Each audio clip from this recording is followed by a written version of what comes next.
I was once hospitalised after fooling around with a blow-up toy. David Steen.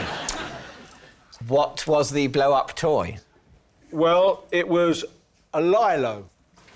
A lilo? Just a normal flat lilo? It was a normal flat lilo, but it had a bit sticking out of it that held your margarita, like a cup holder thing on the edge. Where were you? Club Tropicana?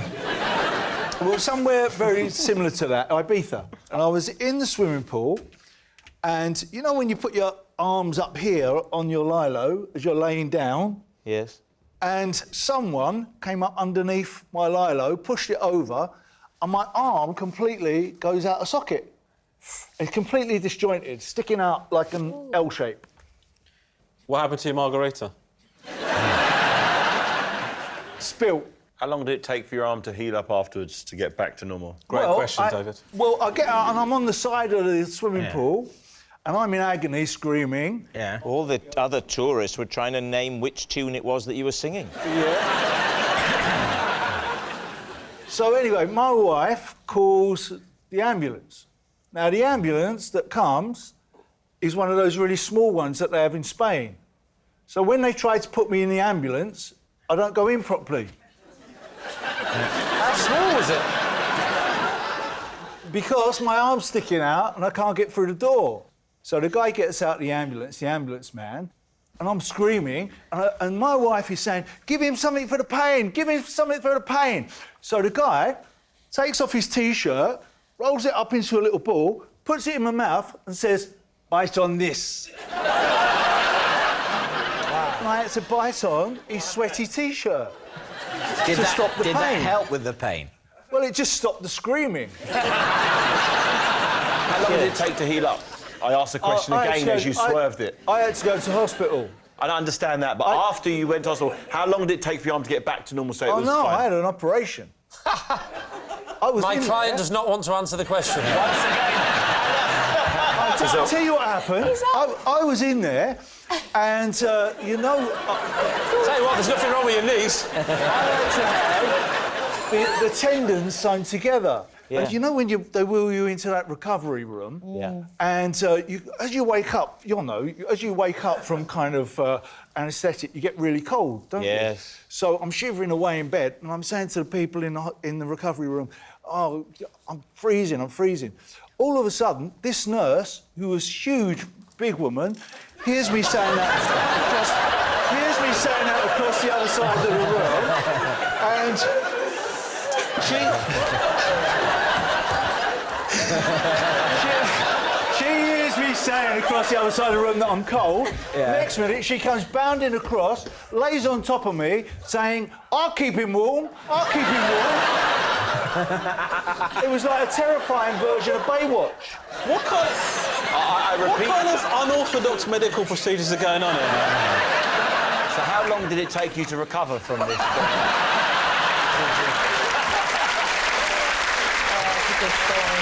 I'm just thinking, Martin, that if we wanted to bring this to life, to visualise it... Shall I be the nurse? Mel, you could be the nurse.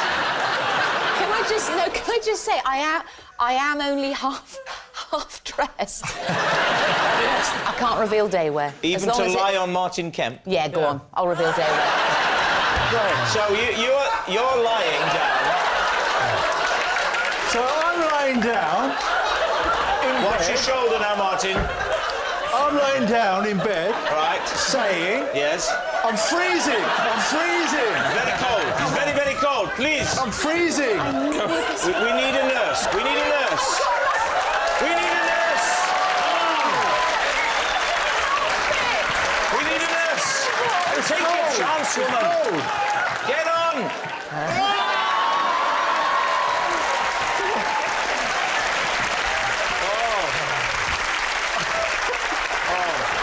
Martin, are you all right?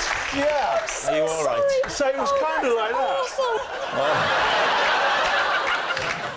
But I'll tell you something, it was the last lilo I've ever gotten.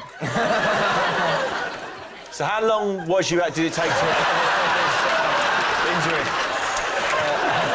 Did that really happen? Now then, what are you thinking? Truth or lie? I think it's Pure fallacy. Lie. I see for sure he's lying. Oh, yeah. Lie. We'll say lie. You're going to say it's a lie. Martin Kemp, lie or truth? I think he means it's true. What's that? I thought you were expecting Mel to press your nipple and it would come up. This much is true. What was your story? It was nonsense about a virtual reality headset. It was Come on, you should know by now. I was walking through ancient Rome in Lumbu's virtual reality headset. And I But do tripped. you mean it was his personally? It belonged to the company he works for. And what company does he work for? He works for a company that does virtual reality headsets. His firm is launching a sort of virtual reality go round ancient Rome and other places in the past. Right. And they're interested in me providing an instructive and informative voiceover to the You tripped on what? a footstool, A footstool and landed in a... fireplace. So You landed in your own fireplace. I landed the footstool and the fireplace, for clarity, existed in this realm. In this, the non-virtual Oh, reality. I'm sorry, in your living room? Exactly, yes. So you fell into your own fireplace? I did, yeah. And how long had you walked before you tripped? I've been exploring ancient Rome for probably 2 or 3 minutes. What, all in your living room? Yeah, well, the thing is... How big is your palace? But you're not supposed to really walk. You're supposed to just sort of... Walk on the spot? Mime walking. So why did you change your mind? I got carried away. I wanted to explore. I could see the Senate House. I wanted to feel Trajan's column.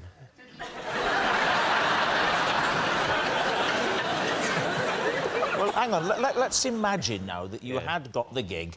Give us the sort of narrative that we might enjoy. I popped on my headset. Right, OK. OK, I'm impressed by what I'm seeing. Here I go, look. Here I go. I've got it on. I'm walking. Don't walk, Rob, on the spot. on He's the warned you spot. about this. On the spot. OK. Wow. I can't believe you get any acting jobs. Now, I'm hearing nothing, so I'm not happy with it. Well, you're asking me to improvise informative things about Rome, and Yes. I can't. You're a historian. No, I've heard I'm a your comedian. jokes. Come on. All right, the Rome's Forum was... The first records of Rome's Forum You're not going to date make from... slip-ups like that, are you? What? I'm expecting a far more professional outfit. You get more than one take. How many times did it take you to say the thing about the crunchy nut cornflakes?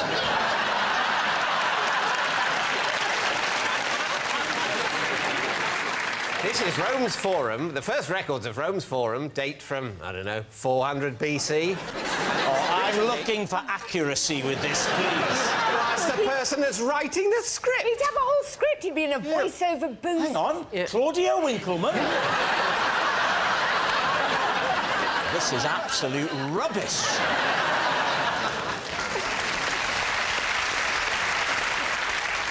So why did you not end up doing the job? I'm going to do the job. Oh, you're doing it? Yeah. I don't think so after that. All right. We need an answer. Is Lumbu Guz's fearless friend with the ghosts, Claudia's dented driver in the car park, or David's virtual visitor? It's a tricky one because we've got to decide whether Guz is happy to come on national television and admit such a strange thing, or whether Claudia is a terrible parker, or whether David will do any old rubbish for money. And I know which way I'm leaning.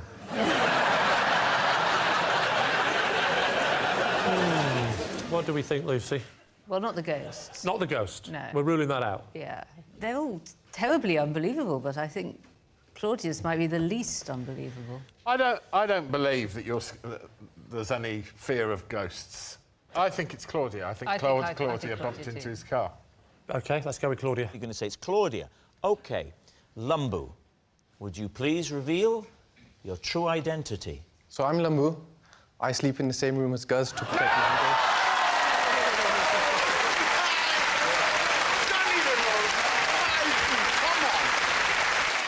My dad once broke my leg during a particularly vigorous bout of gargalesis.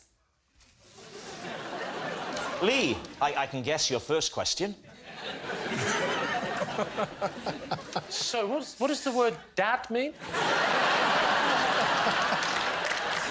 Well, go on, what is gargalesis? Gargalesis is very heavy tickling. Oh. Did you call it roughhousing? We used to call it roughhousing, as well as gargalesis, obviously. You call it roughhousing? Yeah. That's like where I used to live.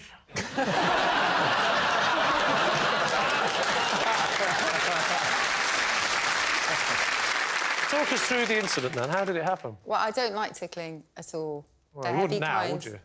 Or the light kind, which is called kinesmesis. It's called what? Kinesmesis. Did you just say the same word backwards? You did that weird thing with kinesmesis.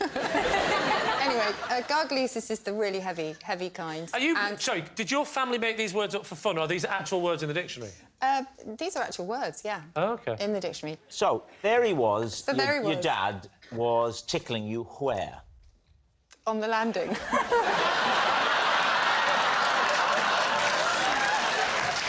How old were you, Susie? I was 7. 7 years of age. And how old was your dad at this time?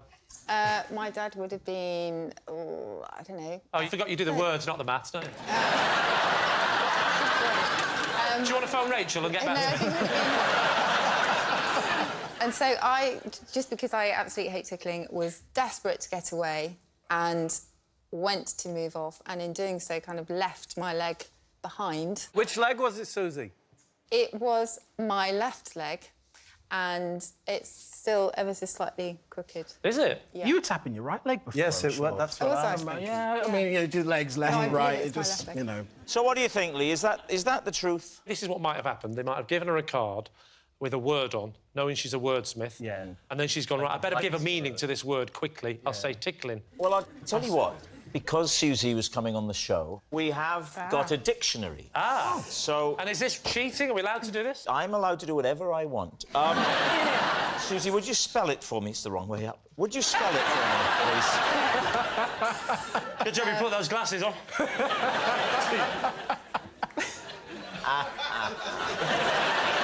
I'll never forget the day. There.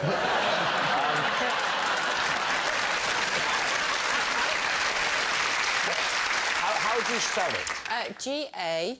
G, right, give me a minute. R-G... G-A-R-G... A-L... G-A-R-A-L. G-A-R-G-A-L... I've got G-A... What? Would you...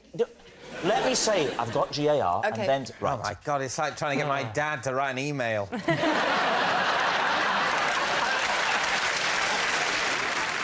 No, it's not. It's seriously not in here. G-A-R, it goes from garfish to gargani, which is a small duck.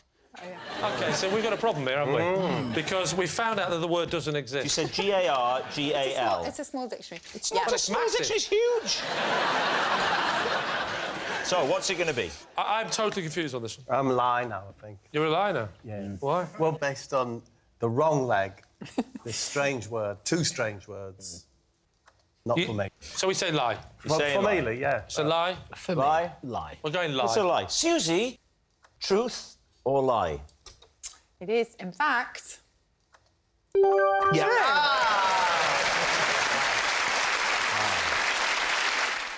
Yeah, this is Matt, and I used to pop round to his house when he broke both his arms so I could itch him with knitting needles. Yep. Now, on what basis should we believe that? Because if it's not true, there's a chance she's been throwing windmills at people. How do you know Matt? Who's Matt? Oh, this fella? Yeah. Oh. Well, I do a show called Would I Lie to You? And a few seconds ago, he just walked on stage. And since then, we've become really good friends. No, I know Matt because... I was going to say we went to school together. I've changed my mind.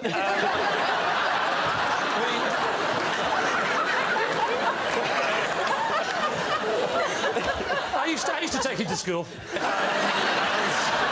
I'd drop him off because he's my son. That'll do. He's my son. I know Matt. I don't actually know Matt very well. I play five-a-side football with the local dads, and he plays sometimes. He's one of the sons of one of the fathers. And so I know him a little bit, just to say hello. Yeah. So I say, hello, Matt. And he never waves, but we know why I And I felt a bit responsible, if I'm going to be honest, about the breaking of the arms. And so I felt the least I could do is pop round and see how he is. And so... Why did you feel responsible? Well, I broke his arms. And I think that was it. How did you break them? I was reversing in my car. And he was up a ladder. And he was putting me off, so I thought, I'll have him. Just nudged the ladder gently. And so I didn't really break his arms, gravity did. Where was this ladder, Lee? It was from the ground up to where he was... where he was painting a window ledge. So what chain of events led to you going into his home and scratching his itch? A few days later, after the incident, I was playing football with his dad, and I felt bad, and, you know, I even said, does he want to play? He doesn't have to go in goal. And, he said, no, he can't play, he's in agony. And so I said, I'll pop round and see how he's getting on. And so I knocked on the door. And he answered the door, and that was awkward. How did he answer the door? It's not dignified seeing a man opening the door with his teeth. Especially with a glass window. He was all squat, all his nose. So, I said to him, is there anything I can do? He says, I've got a terrible itch. And I said, well, it must be horrible under that plaster. He went, oh, no, bad news, that's not where the itch is. So you got the knitting needles? Got the knitting needles, one up the arm, and I did everywhere. I gave him the full scratching treatment. And how many times did you return to the house to scratch him? How many times? I would say in total 12. It wasn't just to obviously, you know... On 12 occasions, you returned to the house? a few times, because he couldn't go to the toilet either. So you were essentially a full-time carer? No. His dad would help out sometimes. Right, OK. But I felt responsible, and it was... You were responsible. I felt responsible. How is Matt now? Is he fully recovered? Well, he hasn't moved his arms, I've noticed.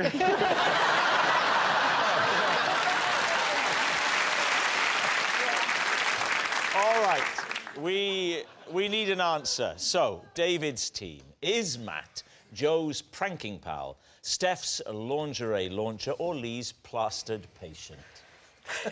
I think it's Lee. I was there, and even I don't believe it. Let's put Lee aside for now. Oh, wouldn't that be lovely? I don't think Marmite would hold. I think it's sloppier than that. You would smell it straight away as well, wouldn't you? And it is a risky thing for someone to do to a star, isn't it? I think it's Steph. You think it's Steph? It'd be great to go for Steph, because if it's true, it's lovely. It'd be great, and if it's false, it's brilliant that you think it's her. Yes. So you're going to go for Steph? We think it's Steph, yeah. All right. Yeah. Okay. Matt, would you please reveal your true identity?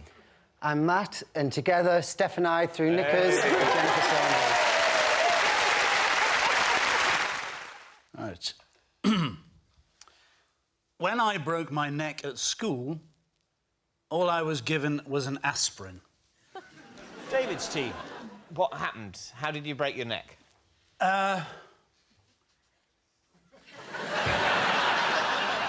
Don't worry, we can lose that pause in the edit. Yeah. As a young man, I was in the gym team. Right. At school. We were doing a display for whatever you do, Founders Day, something like that. I had to do a somersault over a box. A box? A horse. Yeah. A horse box. One of the things. Wasn't that big? Yeah, right. Vault. Yes. So I jumped over one of those and was supposed to do a somersault, but I did 1.5. And landed on your head. He's very clever, isn't he? So what happened then, Ade? You came crashing to the floor. There was a very loud noise. Your neck breaking made a noise? Yes.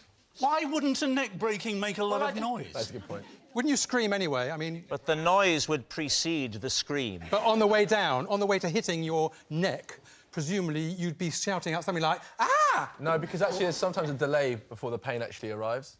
Yeah, but there still might be alarm as you see the chances of you saving yourself from a neck he's in break. there, doesn't It's like people in an aeroplane that's crashing, they're probably screaming, and you don't go, well, you're fine at the moment. Yes.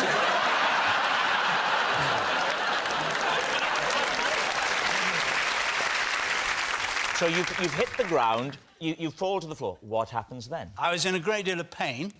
Was there a gym teacher present? There was. He was Scottish. Yeah. Jock Watt, his name was. No. That was his... You had a teacher called Jock Watt. So what did Watt do? One of the first things he did was he put out his cigarette. No. On the head of a nearby child. Yeah. Watt was there Where? because in the display. What was in the display? What? Part of it. We're quite small schoolboys. So there's a kind of teacher to catch you. Oh, or yeah. half catch you. Half catch. So somebody dropped you? You bounce over the thing and you sort of... Is that after he dropped you? Is that when he went...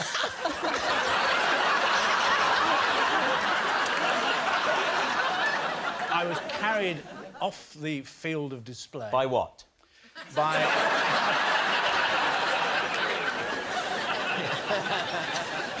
and taken to the sick bay, where I was given an aspirin. So where was Watt now? I wish his name wasn't Watt. Why?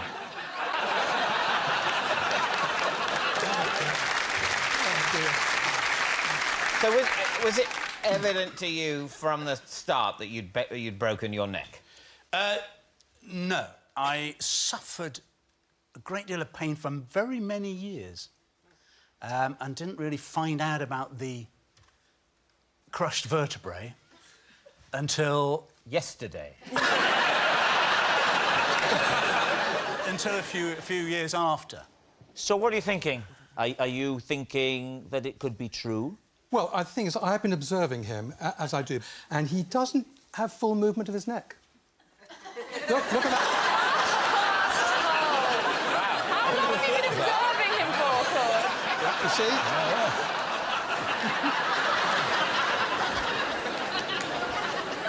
What do you think? I reckon it's true now because of the whole neck thing. Do you think it's true because of inhibited neck movement? I do indeed. We're going to say it's true. Ade Edmonson, was it true or was it a lie? It's... true. Yeah. I once had a race with another medical student to see who could wheel their patient to X-ray first, but in doing so, I tripped and I broke my own finger. Right, David's team. It does sound exactly like the sort of thing medical students do, doesn't it? So, paint a picture of the scene. So I had a good friend called Andrew. We frequently, as medical students, would just... You're meant to pitch in and be useful any way you can. And you thought a race was pitching in and being useful? I thought taking the patient to X-ray was pitching in and being right, useful. OK. Anyone in this room, once you're side by side with a friend, with a human, you both got a human in a wheelchair, you race. I'm glad you were still thinking of them as humans. But did they not look at you like, I've broken my leg, what are you doing? Well, no, I don't think they needed a leg X-ray. It might have just been a repeat chest X-ray or something like that. That they're recovering from pneumonia. It was probably something. It was that kind of thing. So their ability to breathe quickly at pace is better. They're not racing. They're just sitting there, like a jockey. Like a jockey. How did they respond to this kindness? They were up for it. They were up for it. It's very boring being in hospital. You're waiting for discharge. You're waiting. Oh my God! You're waiting to go home, and so a bit of action. The medical students are fun. We'd got to know them. Bit of a race down the corridor. So what happened then? You say you broke your finger. How did that happen? I hadn't wheeled anyone fast before, and a wheelchair pivots hard. And so once I started to turn to save the person in the chair. Of course, you were in this to save lives. To save the person in the chair, I then had to stop quickly and tripped over. Did you have it X-rayed? Yes. Did you push ahead? Go, never mind these guys. This is just their second congratulations on kicking pneumonia X-ray. There's a total waste of public money, if you ask me. Do my finger. Embarrassingly, I think I did. So what do you think? Is he telling the truth, Roisin? Yes. Thank you. Roman. I don't know if it's necessarily something that he personally did or if it was something that he'd heard about that had maybe happened. And he dines So out on it. Yeah, so I might go with a lie. I know, you know, Russian says it's down I think to it's a you. lie as well now. I've changed my mind. What made you change your mind? Because it's a story. It's very conveniently about being a doctor. And that's what he is. But thought about another way, because he is one, he might have stories about being one. You think it's a lie now? What do you think? I think it's true. I just thought it was true from the start. OK, they're saying it's true.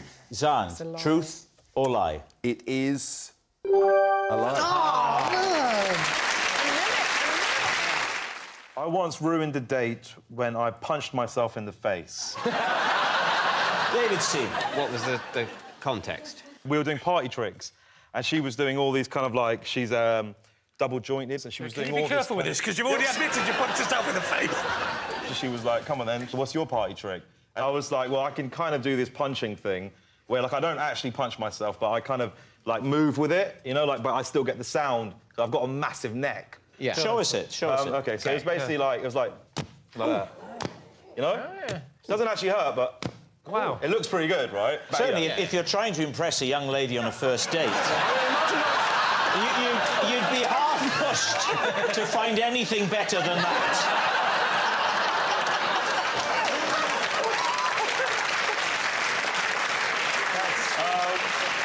So, as you can see there, it's not great, and that was the problem. What I did is I kind of, like, forgot to move with it, because that's the whole thing, you move. I clipped my jaw, and the side of my cheek started bleeding. She didn't realise this, but I could feel the blood filling up in my mouth. So, I went to the toilet, I went, hey, I'll be back in a minute. And then I was in the toilet, and it wasn't stopping. It was, like, my tongue and my mouth, and it was, like, literally pouring out of my mouth. And then I started getting paranoid, because I'm like, I've been in here for a while, she's going to think I'm having a poo. There's nothing worse than coming back from the toilet when someone thinks you've had a poo and your mouth's bleeding. It's not a great image, is it? And yeah, I was in there for at least around 15 minutes. It wasn't stopping. And then I just went home and I turned my phone off and I never saw her again. You're not serious. Yeah. You walked out of the restaurant. I left. I couldn't... How far through the meal were you? No, I mean, we were just waiting for starters. It was like... Then that's worse. Well, so she sat there like this still. If you're waiting for starters, that means you've ordered the meal, so a bill is coming. Yeah, look, I'm sorry. I'm really... Was she in touch with you to ask what happened? Well, yeah, kind of, but I didn't reply. Should I punch myself again? I feel like... Imagine your first date, Victoria. The first time, there must have been the first time when you and David went out together. What was his party trick? What did David do for you? David went for the more old school sort of wit and charm, no, let me get this. Why, what had you dropped? Although I was already besotted before we even went on the date. He could have punched himself in the face, I wouldn't mind. I've actually got the taste of vomit in my mouth. How does this seem to you? It seems ungentlemanly. It is. I'm very ashamed of it, and it was a long time ago. It was around 6 years ago. I would never do that again. You're so obviously embarrassed about it, I think it must be true. What do you think? I think it might well be true as well. Yeah, I think it's true. OK, you're saying true. Yeah. Asim, was it true or was it a lie? It was... true. Yes! Sorry for you.